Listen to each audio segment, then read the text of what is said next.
श्री कृष्ण भगवान की जय हो। श्रीमद्भागवत महापुराण की जय। श्रीमद्भागवत महापुराण में 22वां अध्याय पंचाल कौरव और मगध देशिया राजाओं का वर्णन। श्री सुखदेव जी ने कहा, परीक्षित, देवदास का पुत्र मित्रेयु था। उसके 4 पुत्र चयवन, सुदास, सहदेव और सोमक हुए। सोमक के 100 पुत्र हुए। उनमें सबसे बड़ा जंतु और सबसे छोटा पीसत था। पीसत के पुत्र द्रुपद थे।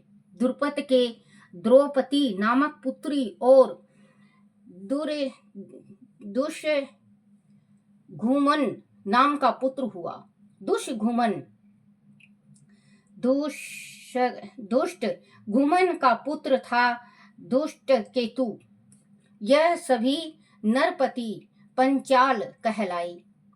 अजमेढ़ का दूसरा पुत्र ऋक्षिक था। उसका पुत्र संवरण था। उसका विवाह सूर्य की पुत्री तप्ती से हुआ था।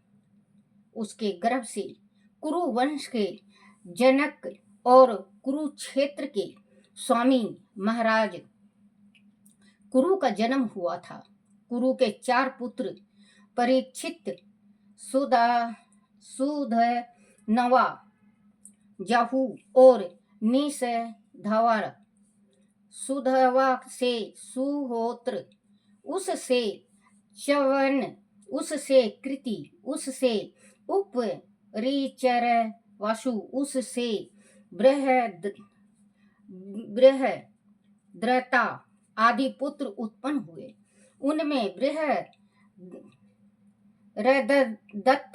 दत्थ, कुशंबा, मत्स्य, प्रत्ययग्रह और चेतिप आदि चेतिप देश के राजा हुए। चेती वंश की नींव राजा चेतिप से ही जानी जाती है। बृहदरथ का पुत्र कुशाग्र, उसका ऋषभ, उसका सत्यहित, उसका पुष्यवान, उसका जाहू हुआ। बृहदरथ की पुत्री पत्नी के गर्भ से एक बृहदरथ की पुत्री माफ करना, बृहद्रथ की दूसरी पत्नी के गर्भ से एक ही शरीर के 2 टुकड़े पैदा हुए। उन्हें उनकी माता ने महल से बाहर फेंकवा दिया। तब जरा नाम की एक राक्षसी ने उन दोनों टुकड़ों को आपस में जोड़कर कहा, जियो पुत्र। ऐसा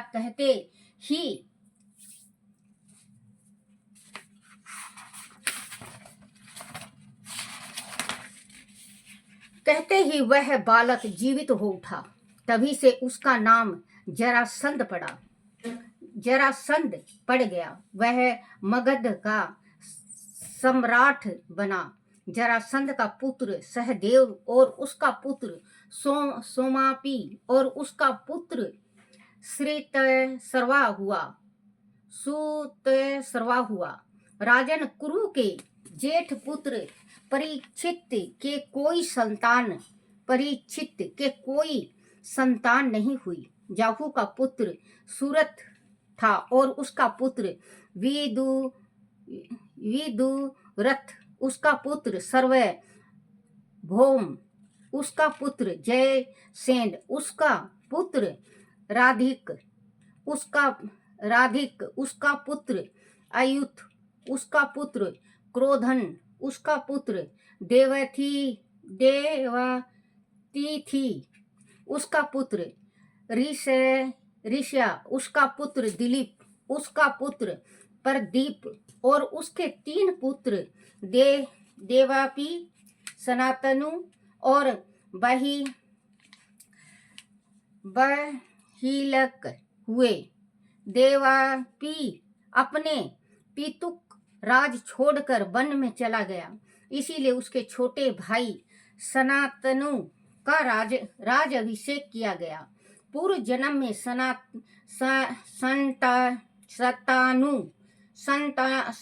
संतानु का नाम महाभीष था। इस जन्म में वह जिस व्यक्ति का स्पर्श कर देते थे वह युवा हो जाता था और उसे परम शांति प्राप्ति हो जाती थी। इसी कारण उसे सनातनु कहा जाता था।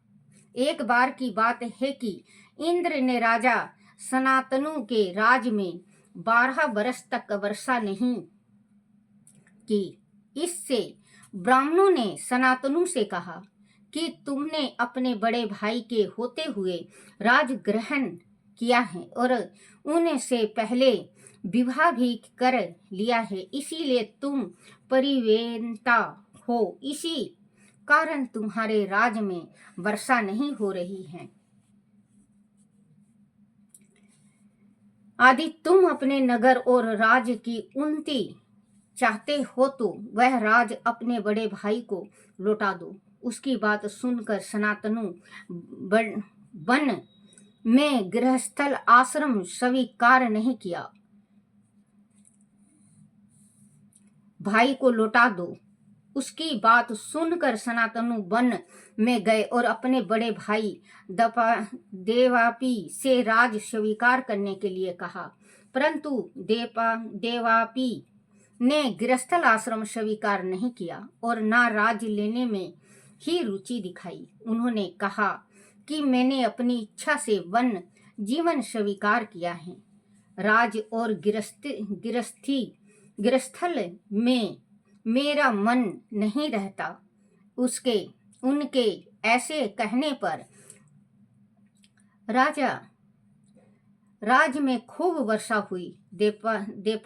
देवापी इस समय भी कल्प ग्राम में योग साधना में लीन है। जब कलयुग में चंद्र वंश नष्ट हो जाएगा तब वह सत्य युग के प्रारंभ में फिर से अपने वंश की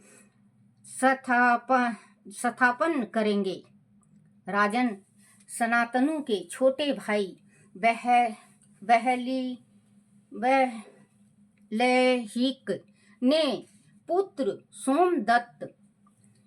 सोमदत्त हुआ। सोमदत्त के 3 पुत्र भूरी सर्वा और सल हुए। सनातनु ने दस राज की कन्या सतवती से विवाह करने से पूर्व गंगा से विवाह किया था।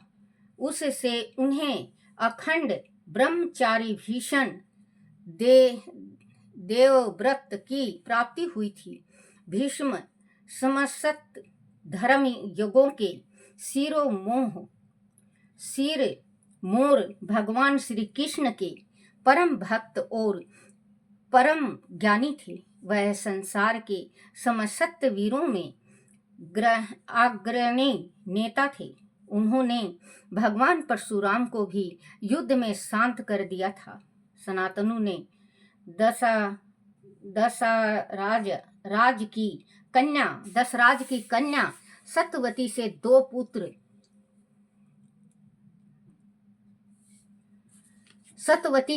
पुत्र चित्रगंध और विचित्र वीर्य को प्राप्त किया था, परंतु चित्रगंध को उसी के नामधारी एक गंधर्व ने युद्ध में पराजित करके मार डाला था। इसी दस राज की कन्या सतवती से उसके कोमर काल में परशर ऋषि ने मेरे पिता श्री कृष्ण द्रैपावन व्यास जी को जन्म दिया था। उन्होंने वेदों का सर तत्व लेकर महान पुराणों की रचना की। परीक्षित, मैंने उन्हीं से इस श्री मद् भागवत पुराण का पूर्ण रूप से अध्ययन किया था। वह पुराण वास्तव में अत्यंत गोपनीय और रहस्यमयी है। उन्होंने मुझे ही इसका योग अधिकारी मानकर अध्ययन कराया था। राजन संत संतनु के दूसरे पुत्र विचित्र वीर ने काशी राज की कन्या अंबिका और अम्बलिका से विवाह किया था। भीष्म जी उन दोनों को स्वयंवर से हरण करके लाए थे। विचित्र वीर और अपनी दोनों पत्नियों के साथ भोग विलास में इतना अधिक डूब गया था कि उसे राज यक्षम रोग टीवी हो गया और एक दिन निसंतान ही उसकी मृत्यु हो गई।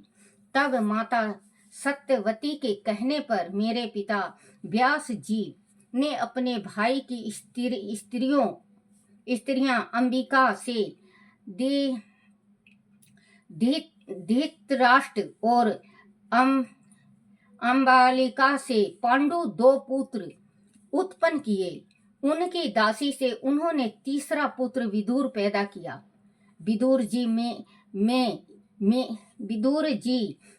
मेरे पिता के सभी प्रधान गुण विद्यमान थे। वह महात्मा श्रेणी में जाने गए। परीक्षित, धृतराष्ट्र जन्म अंधे थे। उनकी पत्नी गंधारी थी। उससे 100 पुत्र हुए। उसमें सबसे बड़ा दुर्योधन था। उसकी एक कन्या दुशाला भी थी। इसके अलावा एक वैश्यों की पत्नी के गर्भ से उन्होंने युयुदस्यु नामक पुत्र उत्पन्न किया था। वह सभी कौरव कहलाए। पांडु की पत्नी का नाम कुंती था। किंतै ऋषि के श्रापवश पांडु अपनी पत्नी के साथ सहवास नहीं कर सकते थे।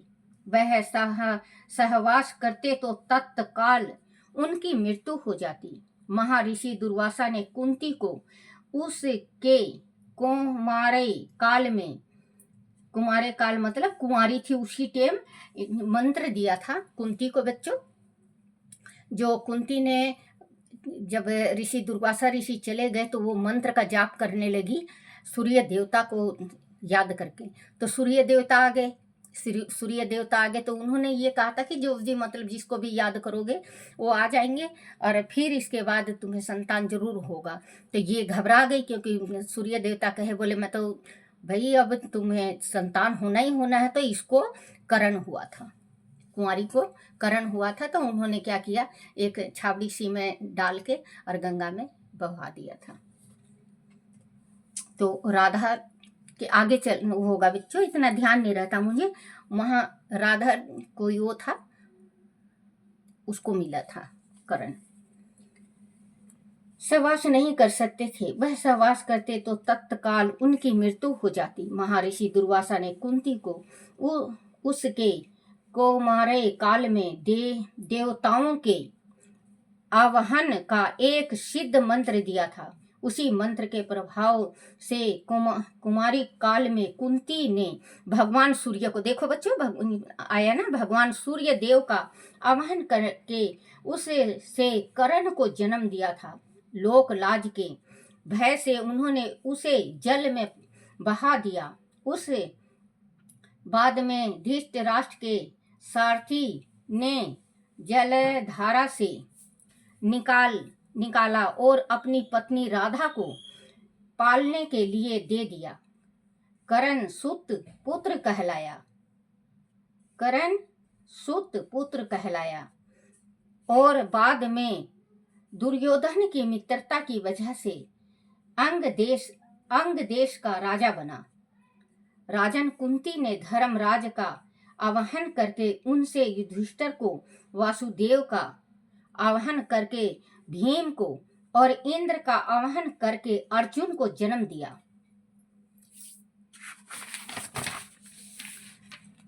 महाराज पांडु की दूसरी पत्नी का नाम माधवी था। उसने कुंती के कहने पर आशीवानी कुमारों का आवाहन किया और उन्हें नकुल और सहदेव प्राप्त हुए। वह पांचों भाई पांडु कहलाए। वह सभी बड़े धनुधारी थे और तुम्हारे पिता माँ थे। राजन युधिष्ठिर के पुत्र का नाम प्रतिविंध्य था। भीमसेन के पुत्र का नाम श्रितसेन था। भीम का उनकी असुरी पत्नी डिम्बला से घटोत्कच का नाम का भी एक पुत्र था। अर्जुन का पुत्र श्रितकीर्ति, नकुल का सतनीक और सहदेव का कर्मा था। वह सभी द्रौपदी के द्वारा उत्पन्न पुत्र थे। उनके अतिरिक्त युधिष्ठिर की पूर्वी नाम की पत्नी से देवक नाम का पुत्र भी था। भीमसेन की तीसरी पत्नी काली से सर्वगत नाम का एक पुत्र था। अर्जुन का श्री कृष्ण और बलदेव की बहन सुभद्रा से अभिमन्यु अर्थात तुम्हारे पिता का जन्म हुआ था। अर्जुन ने नाग कन्या उल्लपी से वान और मणिपुर की राजकुमारी के गर्भ से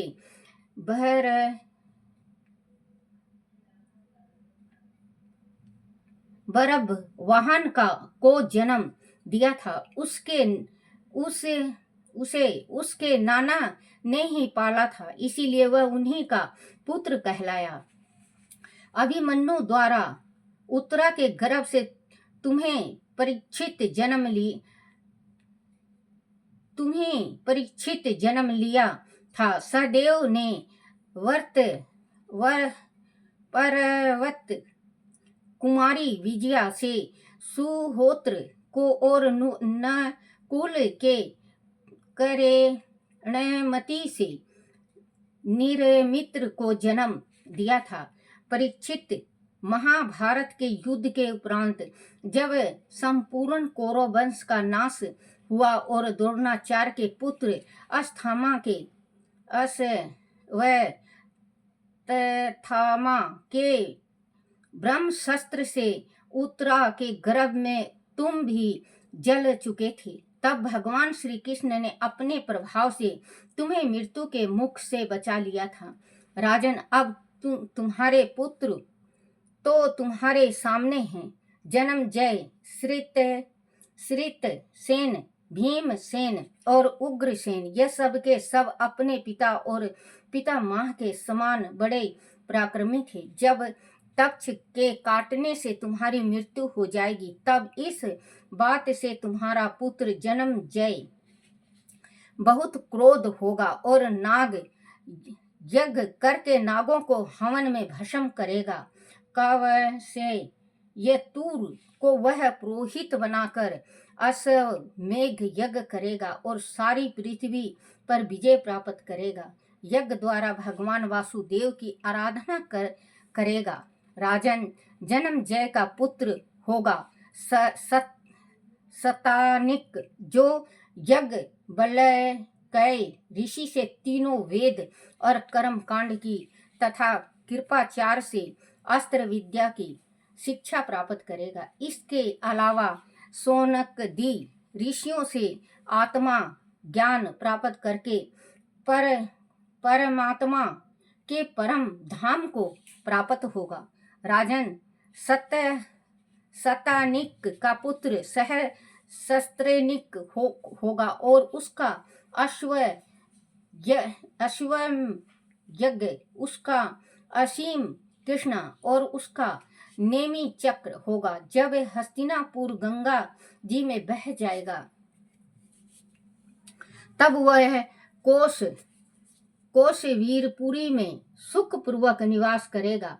नेमी चक्र का पुत्र होगा चित्ररथ, उसका कविरथ, उसका विष्टिमान, उसका सुषेण, उसका सुनीत, उसका नीचक्षु, उसका सुखीनल, उसका पल्लव, उसका सुनय, उसका मेधावी, उसका निपुंजय, उसका दुर्वा और उसका तिमी होगा। तिमी से बृहदत्त, उससे सुदास, उससे सतानिक, उससे दुर्दमन, उससे वही नर, उससे दंडमणि, उससे निमि और उससे क्षेमक का जन्म होगा। राजन, मैंने तुम्हें ब्राह्मण और क्षत्रिय दोनों के वंशों का वर्णन सुनाया। बड़े बड़े ऋषि और देवगण भी इस सोम वंशीय परंपरा का सत्कार करते हैं और उनकी प्रशंसा में गीत गाते हैं। यह वंश राजा क्षेमक के साथ ही नष्ट हो जाएगा। अब तुम भविष्य में होने वाले मगध देश के राजाओं के बारे में भी सुनो। जरासंध के पुत्र सहदेव का पुत्र मजरारी श्रित सर्वा, उससे तायु, उससे निरमित्र, उससे सुनक्षर, उससे बृहतशय, उससे करमजीत, उससे सित जय, उससे विप्रय, उससे सुचि, उससे क्षेम, उससे सुरवत, उससे धर्मसूत्र, उससे साम, उससे घुमतसेन, उससे सुमति, उससे सुगल, उससे सुनीत, उससे सत्यजीत, उससे विजयजीत और उससे रिपुंजय नाम का पुत्र होगा। वह सभी बृहद्रथ वंश के राजा होंगे। इसका शासन काल 1000 वर्ष के भीतर समाप्त हो जाएगा। बोलो श्री कृष्ण भगवान की जय हो। श्री कृष्ण गोविंद हरे मुरारी, हे नाथ नारायण वासुदेवाय, हे नाथ नारायण वासुदेवाय, हे नाथ नारायण वासुदेवाय। बोलो श्री कृष्ण भगवान की जय हो। आरती श्री भागवत भगवान की है आरती, पापियों के पाप को है तारती। आरती श्री भागवत भगवान की है आरती, पापियों के पाप को है तारती। बोलो श्री कृष्ण भगवान की जय हो। अपने अपने माता पिता की जय, अपने अपने गुरुदेव महाराज की जय हो।